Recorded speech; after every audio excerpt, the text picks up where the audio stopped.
চিনি না জানি না একটা অপরিচিত ছেলেকে ভিতরে বসতে দিব? এই ছেলেটা কে? আমার আরেকটা বেটা, তোমার সৎ বেটা। এসব কি শুনতে পাচ্ছি? যা বলছে সবই সত্যি। ধোকাবাজ চৌধুরী, আমি জানতাম তোমার আগের একটা বিয়ে ছিল, কিন্তু সেই ঘরে যে একটা সন্তান আছে সেটা তো জানতাম না। আবার সেই সন্তানের জন্য এখন চোখে পানি আসে। চোখের পানিতে কোনো কাজ হবে না মা। জন্মের পর থেকে আমি যা জেনে আসছি তাই একমাত্র সত্য। আমি হলাম হাসমত চৌধুরীর একমাত্র সত্তা, একমাত্র ছেলে। এর বাইরে আর কোনো সত্য না, আর আমি কোনো সত্য বিশ্বাস করি না। এই এখন এই মুহূর্তে এই বাড়ি থেকে বার হবি।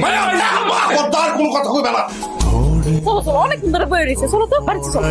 কি হইলো, যাইবা না? কতক্ষণ ধরে বয়ে রাখছো আমারে? চলো বসো বসো বসো বসো বসো। শুরু করলাম। পরে যাবো না, ওটা খায়া লই। জানি করে আছি না, ভুক লাগছে না এখন। আগে সাইডটা খাই, দুজন মিলে খাওয়া দাওয়া করে তারপর যাবো করে। আরে বাবারে, খিদা লাগছে দেখেই তো কইতাছি। ঘরে গিয়ে একদম পেটটা ভরে ভাত খাবো, অনেক খিদা লাগছে। চলো তো। এই রে, তোমার বাতলে তোমার লোক বয়ে রয়েছে মনে হয়। এই বেলায় বাত রান্ধতে বাসায় পাগল। ঢাকা শহরের মানুষ কি খায় না খায়, কোন সময় খায় জানো না। দুপুরে আমি আগে একটু খাওয়ানোর ব্যবস্থা করি, দুজন মিলে খায়া ঠান্ডা মাথায় তারপর যাইতেছি। একটু পরে যাই। খাওয়ানোর কথা যে কইতাছো, টাকা আছে নি তোমার কাছে যে খাইবা? ফকির পোলা মনে করছো নাকি টাকা থাকবো না আমার? আর টাকা আছে, এত বড় বাড়ির মালিকের ছেলে আমি, তুমি কি মনে করছো?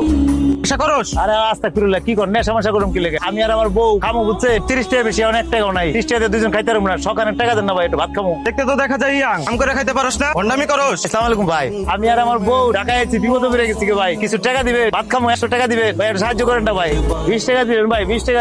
কি করতেছো তুমি এগুলো? তুমি এসব কি করতেছিলা? তুমি মানুষের কাছে এরকম টাকা খুঁজতেছো কেন? ভিক্ষা চাইতেছো কেন? তুই না বাড়িওয়ালার বেটা? আমি বাড়িওয়ালার বেটা। আমার বাপের বিল্ডিং আছে, আমার বাপের ঢাকা শহরে জায়গা আছে। আমার কি আছে? আমার কিছু নেই, আমার কাছে টাকাও নাই। আমার বউর খালি বেটা, আমারও খালি বেট, খাওয়ান পাইতেছি না। খাওয়ান না খাইলে কেমনি কি হবে? এলাকার মানুষের কাছে ভিক্ষা সৎ করতেছে। বেটা তো কি?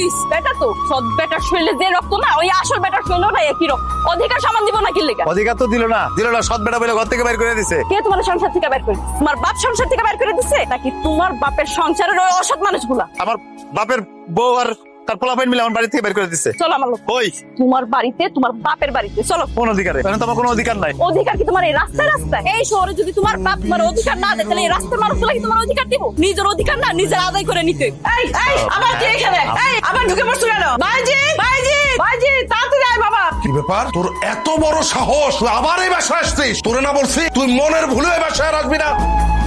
এই বাসায় থাকার, এই বাসার সদস্য হওয়ার যে যোগ্যতা, সেই যোগ্যতা নাই তো।